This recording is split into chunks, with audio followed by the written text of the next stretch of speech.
Let's fit some Miltech bypass pipes to the RS3. These two pipes will add more sound and hopefully add more horsepower to the 365 brake horsepower that the RS3 already comes with. There's a whole load of companies that you can go for to buy these pipes, but I went back to my roots and went for the Miltech versions. Those two new pipes actually replace these two pipes that I'm showing you right now. So to get these off, I need to undo these sleeves at the back and then up the front here around 6 bolts. So let's get these two pipes fitted, and afterwards we will do a before and after clip of what it sounds like. So that is it, both pipes are now installed as you can see. So let's get out from underneath the car and give it a start. So we're gonna start it, see what it sounds like.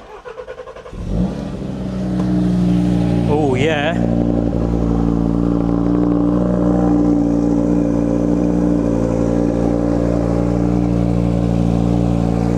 That sounds so good, man. Absolutely love that.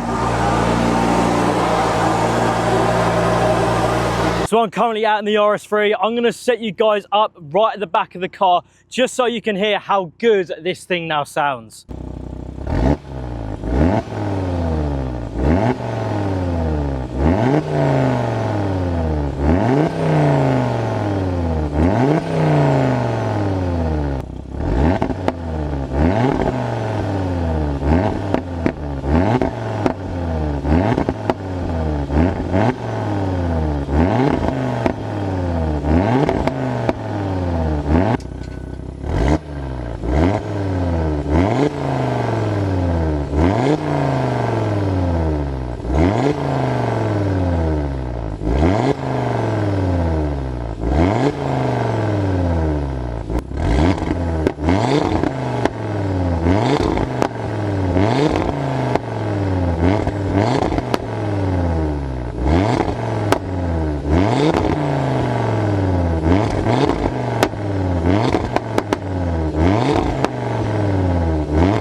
Guys, that is what it now sounds like. I think it sounds absolutely insane. The pops and bangs are more pronounced. Even when revving, driving, it sounds the nuts. Like, it's actually unexplainable.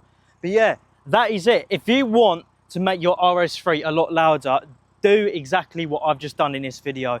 Those Miltech bypass pipes are absolutely nuts.